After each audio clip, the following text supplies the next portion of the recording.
Students, तो आज की वीडियो में हम बात करेंगे starting a business basic factors, यानी कि जब हम किसी बिजनेस को स्टार्ट कर रहे हैं तो हमें कौन कौन से फैक्टर्स दिमाग में रखने होते हैं जब भी हम किसी नए बिजनेस को शुरू करते हैं। ओके, सो बेसिकली इसमें हम थोड़ा सा समझेंगे इस टॉपिक को और उसके बाद हम इसके बारे में सारे फैक्टर्स के बारे में डिटेल में डिस्कस करेंगे।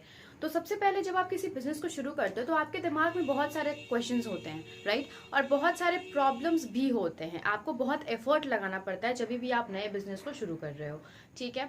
और अगर आप नए बिजनेस को शुरू कर रहे हो तो आपको एंटिसिपेट करके चलना होता है कि कौन कौन से प्रॉब्लम्स आपको आ सकते हैं और उनको आप कैसे सॉल्व करोगे कम कॉस्ट में। ओके, प्रॉब्लम्स आना है ये तो निश्चित सी बात है, और उनको कैसे आप सॉल्व करोगे इस चीज को भी आपको डिसाइड करना है, और कितने कम कॉस्ट में आप उसको सॉल्व कर सकते हो प्रॉब्लम्स को, इस चीज का भी आपको ध्यान में रखना है कि आप जो भी प्रॉब्लम्स अराइज हो उसको कम कॉस्ट में, मिनिमम कॉस्ट में सॉल्व कर सको। ओके, लाइक फॉर एग्जांपल अगर आप एक फैक्ट्री सेटअप कर रहे हो, ठीक है, किसी भी प्रोडक्ट की एक फैक्ट्री सेटअप कर रहे हो तो आपको उसके लिए क्या क्या चीज़ों को दिमाग में रखना है। सबसे पहले तो रिसोर्सेज, फिर जो जगह है उसका लेआउट सेलेक्ट करना है, लोकेशन आपको सेलेक्ट करना है, उसके बाद जो वर्कफोर्स आपके होंगे उनको आपको सेलेक्ट करना है कि कहाँ से आप लाओगे, कितना पैसा दोगे। मतलब बहुत सारी चीज़ें होती हैं जो कि आपको अपने दिमाग में रखना है जब आप एक बिजनेस को शुरू कर रहे हो, ठीक है। तो हम लोग कुछ इंपॉर्टेंट फैक्टर्स की बात करेंगे जब भी हम एक बिजनेस को शुरू करते हैं, तो कुछ इंपॉर्टेंट फैक्टर्स का हम ध्यान देते हैं। सो टोटल यहाँ पे 10 फैक्टर्स हैं, ओके, बट अभी मैंने यहाँ पे 6 लिखे हैं, उसके बाद हम 4 और डिस्कस करेंगे। तो सबसे पहला है selection of line of business. So ये पॉइंट कहता है कि आपको किस लाइन में जाना है। बिजनेस भी बहुत तरीके के होते हैं, बहुत सारी चीजों का बिजनेस आप कर सकते हो, तो आपको किस चीज का बिजनेस करना है आपको ये सिलेक्ट करना है। लाइक फॉर एग्जांपल अगर आप चाहो तो आप कपड़ों का बिजनेस कर सकते हो, आप चाहो तो आप टॉयज का बिजनेस कर सकते हो, आप चाहो तो आप इवन पेन का बिजनेस कर सकते हो। सो बिजनेस आप हर चीज का कर सकते हो, मतलब काफी चीजों का कर सकते हो। आपको क्या दिमाग में रखना, ऑब्वियसली आप जो सोचोगे तो आपको लगेगा कि हाँ इस बिजनेस में ज्यादा प्रॉफिट है तो हम इस बिजनेस को शुरू करते हैं। तो आपको क्या करना है, सबसे पहला काम क्या करना है कि आपको कौन से बिजनेस को खोलना है, आप कौन सा बिजनेस स्टार्ट करना चाह रहे हो, आपको उसका डिसीजन लेना है। आपको वो लाइन ऑफ बिजनेस सिलेक्ट करना है और वैसा बिजनेस सेलेक्ट करोगे ऑब्वियसली जिसमें कि आपका प्रॉफिट का चांसेस ज्यादा हो, राइट, और सर्वाइवल का भी। तो पहला तो ये था कि selection of line of business. अब दूसरा आता है size of the firm. Size of the firm में आपको बेसिकली ये सिलेक्ट करना है कि आप अपने बिजनेस को स्मॉल स्केल इंडस्ट्री में रखना चाह रहे हो या फिर लार्ज स्केल इंडस्ट्री में। तो ऑब्वियसली अगर आपको लगता है कि आप जिस प्रोडक्ट का बिजनेस शुरू करने जा रहे हो उसका मार्केट में काफी अच्छा स्कोप है, फ्यूचर में काफी अच्छा ग्रोथ या प्रॉफिट है, तो आप एक लार्ज स्केल बिजनेस शुरू करोगे। बट वहीं पे आपको अगर लगता है कि आपका बिजनेस जो है अभी आप नया नया शुरू कर रहे हो, आपको कोई आइडिया नहीं है कि कितना प्रॉफिट हो सकता है कितना लॉस हो सकता है, तो आप एक स्मॉल स्केल बिजनेस भी शुरू कर सकते हो, क्योंकि आपको यहाँ पे आइडिया नहीं है कि आपको प्रॉफिट होगा या लॉस होगा। और जिस भी बिजनेस में रिस्क होने के चांसेस ज्यादा होते हैं, तो आपके लिए बेटर क्या होगा कि आप स्टार्टिंग में उसको स्मॉल स्केल ही करो, और जब वो फ्यूचर में फर्दर आपका प्रॉफिट इंक्रीज होने लगे तो आप उसको एक्सपैंड और उसका ग्रोथ कर सकते हो बिजनेस का। तो यहाँ पे सेकंड फैक्टर यही कहता है कि आपको अपने बिजनेस का, अपने फर्म का साइज सेलेक्ट करना है कि आप उसको बड़ा रखना चाह रहे हो या फिर छोटा स्केल में प्रोडक्शन करना चाह रहे हो, ठीक है। अब तीसरा है choice of the form of ownership. इसका मतलब क्या है कि आपको डिसाइड करना है कि क्या आप पार्टनरशिप में रहना चाहते हो, क्या आप सोल प्रोप्राइटरशिप बिजनेस करना चाहते हो, या फिर आप एक जॉइंट स्टॉक कंपनी खोलना चाहते हो, ठीक है। तो अगर आप जानते ही होंगे कि तीनों के अपने अपने मेरिट्स और डीमेरिट्स होते हैं। पार्टनरशिप का अलग मेरिट डीमेरिट होता है, कंपनी का अलग होता है, और सोल प्रोप्राइटरशिप का अलग डीमेरिट मेरिट होता है। तो अगर आपको चाहिए कि आपको ढेर सारे लीगल फॉर्मेलिटीज भी आप करने का, मतलब कोई प्रॉब्लम नहीं है उसमें, तो आप एक जॉइंट स्टॉक कंपनी खोल सकते हो। अगर आपको चाहिए कि हम कम फॉर्मेलिटीज करें तो आप एक सोल प्रोप्राइटरशिप बिजनेस खोल सकते हो। तो बेसिकली अगर आपको लगता है कि आप लाइबिलिटीज को बांटना चाह रहे हो लोगों के बीच में, तो आप पार्टनरशिप या फिर जॉइंट स्टॉक कंपनी खोल लो। बट वहीं पे अगर आपको लग रहा है कि नहीं, हमको अकेले जितने प्रॉफिट्स हैं हमको अकेले कमाना है, हमको किसी को नहीं देना है, तो उस केस में आप सोल प्रोप्राइटरशिप खोल लो, है ना। तो अगर आपको लगता है कि नहीं, हमको जो भी प्रॉफिट मिलेगा हम सबके बीच में बांटेंगे, क्योंकि इससे क्या होगा, लाइबिलिटी भी बटेगा। सोल प्रोप्राइटरशिप में पूरा लाइबिलिटी आपका, पूरा प्रॉफिट आपका। बट वही अलग बाकी के ओनरशिप में अगर आप देखोगे तो उसमें लाइबिलिटी भी आधा आपका या कुछ परसेंटेज आपका, और प्रॉफिट भी उसमें कुछ परसेंटेज आपका। तो ये आपके ऊपर डिपेंड करता है कि आप कितना, कौन से वाले पे स्विच करना चाहते हो, किस तरीके की ओनरशिप पे आप स्विच करना चाहते हो, whether that's partnership, sole proprietorship और joint company, okay, joint stock company. तो ये आपके ऊपर डिपेंड करता है। अब चौथा आता है location of the business enterprise. तो location of the business enterprise कहता है कि आपको अपना लोकेशन सेलेक्ट करना है जहां पे आप अपने बिजनेस को शुरू करना चाहते हो। लाइक फॉर एग्जांपल, अगर आप किसी ऐसी जगह पे बिजनेस को शुरू कर रहे हो जहां पे आपको ट्रांसपोर्टेशन का कॉस्ट भी अलग से लगेगा, रिसोर्सेज आपको काफी दूर से लाने पड़ेंगे, काफी दूर जाना पड़ेगा, या फिर वहां पे वर्कफोर्स भी अवेलेबल नहीं है उतना ज्यादा, या फिर आपको जो प्रोडक्शन कॉस्ट है वो काफी ज्यादा लगेगा, कस्टमर्स भी उस एरिया में आपके प्रोडक्ट के लिए नहीं है उतने सारे। लाइक फॉर एग्जाम्पल, आप एक टॉय का बिजनेस शुरू करना चाह रहे हो और जो कस्टमर्स हैं, लाइक जो जिस एरिया में आप शुरू कर रहे हो बिजनेस, वहां पे काफी लाइक स्मॉल स्केल इंडस्ट्री आप शुरू कर रहे हो, वहां पे कस्टमर्स जो हैं वो बेसिकली ओल्ड एज पीपल हैं, वहां पे बच्चे बहुत कम है। तो उस केस में क्या होगा कि आपका जो डिसीजन होगा वो रॉन्ग साबित हो जाएगा, क्योंकि वहां पे ज्यादा बच्चे भी नहीं है, आपको ट्रांसपोर्टेशन कॉस्ट भी अलग से लग रहा है, आपको रिसोर्सेज भी अलग अलग जगह से लाना पड़ रहा है, रॉ मटेरियल्स भी दूर से लाना पड़ रहा है, तो इसके लिए आपको अलग से कॉस्ट लग रहा है, प्रोडक्शन कॉस्ट आपका बहुत ज्यादा लग जा रहा है।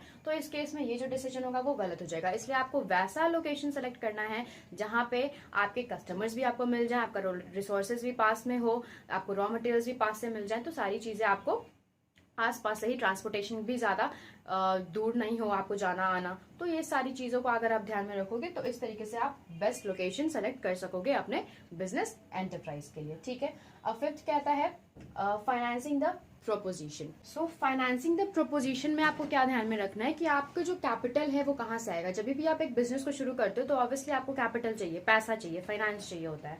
ओके, सो उस केस में आपको ध्यान में रखना है कि जो भी आपके फिक्स्ड एसेट होंगे वो कहाँ से आएंगे। फिक्स्ड एसेट में क्या क्या आ जाएगा, आपका लैंड आ जाएगा, इक्विपमेंट्स आ जाएगा, मशीनरी आ जाएगा, लाइक और प्लांट्स आ जाएगा। और वहीं पे आपका करंट एसेट्स में क्या क्या आ जाएगा, रॉ मटेरियल्स आ जाएगा, या फिर जो आपको रेंट वगैरह पे करना होगा अपने जहाँ पे आप फैक्ट्री सेटअप कर रहे हो वो सारे का, तो वो सारा आपका ये आ जाएगा फाइनेंसिंग द प्रपोजिशन में, करंट एसेट्स में। ओके, सो आपको क्या ध्यान में रखना है, बेसिकली ये ध्यान में रखना है कि आपको आपका कैपिटल कहाँ से मिलेगा, कितना कैपिटल का। सबसे पहला आपको ये ध्यान में रखना है कि कितने कैपिटल का आपको जरूरत है। दूसरा कि आपको वो कैपिटल, वो फंडिंग कहाँ से मिलेगी, कहाँ से आप उतने पैसे को जुड़ा पाओगे। और तीसरा आपको ये चीज का ध्यान रखना है कि आपको किस तरीके से, कैसे आप उन कैपिटल्स का सही प्रॉपर यूटिलाइजेशन करोगे। ओके, सो पहला चीज क्या था कि कितना कैपिटल चाहिए, दूसरा कि कहाँ से ये कैपिटल आएगा, और तीसरा कि कैसे आप उसको यूटिलाइज करोगे। तो बेसिकली ये सारी चीजें आपको ध्यान रखनी है किसमें, फाइनेंसिंग द प्रेपोजिशन, जब आप स्टार्ट कर रहे हो अपने बिजनेस को। नाउ सिक्स पॉइंट कहता है physical facilities. So physical facility क्या कहता है कि आप कैसे, जब आप बिजनेस शुरू करो तो ऑब्वियसली आपके पास एक प्लांट होगा, मशीनरी होगा, जिससे कि आप अपने प्रोडक्ट्स को प्रोड्यूस करोगे। सो उस केस में आपको फिजिकल फैसिलिटीज भी चाहिए, लाइक वर्कमैन चाहिए। आप तो बिजनेस, आपका मशीन चलेगा नहीं, तो आपको क्या चाहिए, आपको लेबर फोर्स चाहिए, वर्क फोर्स चाहिए, जो कि आपको लाइक फिजिकली वो मशीन्स पे, इक्विपमेंट्स पे आपके काम करेंगे, है ना।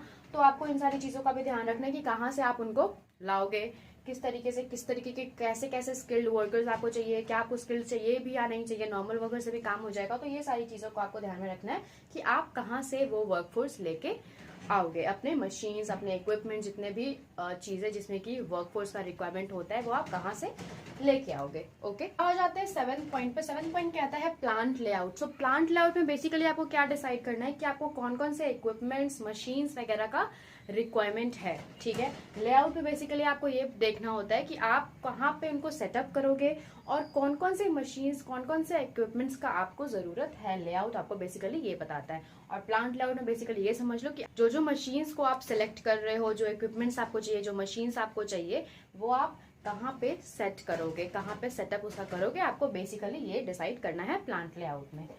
नेक्स्ट आता है टैक्स प्लानिंग। तो टैक्स प्लानिंग में आपको बेसिकली ये डिसाइड करना है कि जिस चीज का बिजनेस स्टार्ट कर रहे हो उसमें आपको कितना, लाइक जितना आप कमाओगे ऑब्वियसली आपको उसके ऊपर टैक्स देना होगा।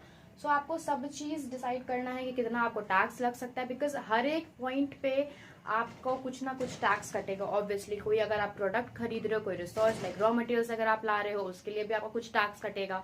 प्रोडक्शन कर रहे हो, उसको बेच रहे हो, उसके लिए आपको फिर बाद में देना पड़ेगा। तो मतलब समझो कि बहुत सारे जगह पे आपको टैक्स आपका इन्वॉल्व होगा आपके बिजनेस में। तो आप किस तरीके से इन सारे टैक्स को, किस तरीके से आप प्लान करोगे, या सब कुछ कैसे आपको करना है, इन सब चीजों का प्लानिंग आपको बेसिकली करना होता है जब आप एक बिजनेस को शुरू कर रहे हो। तो ये भी एक बहुत इंपॉर्टेंट फैक्टर है जो कि आपको दिमाग में रखना है, टैक्स प्लानिंग कैसे करना है आपको। ठीक है, नेक्स्ट है 9th one, that is competent and committed workforce. Basically competent and committed workforce क्या कहता है कि आपको ऑब्वियसली जब आप एक बिजनेस शुरू कर रहे हो आपको वर्कफोर्स का रिक्वायरमेंट है, तो आपको कैसे वर्कफोर्स चाहिए, क्या आपको स्किल्ड वर्कफोर्स चाहिए या फिर अनस्किल्ड वर्कफोर्स चाहिए, या फिर क्या आप उन वर्कर्स को इस तरीके से मोटिवेट कर पाओगे कि वो अपने काम को सही तरीके से करे। Because obviously workforce like physical as well as जो भी आपके इक्विपमेंट्स हैं, मशीन्स हैं, उन सबको मिला के ही आपको एक प्रॉपर आउटपुट मिल सकता है, राइट। जब तक आपका फंक्शन नहीं करे मशीन्स तब तक आपको सही आउटपुट नहीं मिल सकता, और जब तक आप वर्कफोर्स नहीं इन्वॉल्व कर रहे हो अपने बिजनेस में तब तक भी आपको सही आउटपुट नहीं मिल सकता। यानी कि दोनों का मिक्सचर होना, दोनों का साथ में होना बहुत जरूरी है, चाहे वो मशीन इक्विपमेंट्स हो या फिर वर्कफोर्स हो, दोनों जब साथ में आएंगे तभी आपको एक प्रॉपर आउटपुट आपको मिल सकता है आपके बिजनेस में, या फिर आपके जो भी प्रोडक्ट्स होगा उसका प्रॉपर आउटपुट आपको तभी मिल सकता है। इसलिए आपको ये चीज ध्यान में रखना है किस तरीके से आपको अपने वर्कर्स को स्किल्ड रखना है, स्किल्ड हो या अनस्किल्ड वो मैटर नहीं करता है, वो आपको डिसाइड करना है कि आप जब बिजनेस को शुरू करो तो आपको कैसे वर्कर्स चाहिए, स्किल्ड चाहिए, अनस्किल्ड से भी काम चल जाएगा।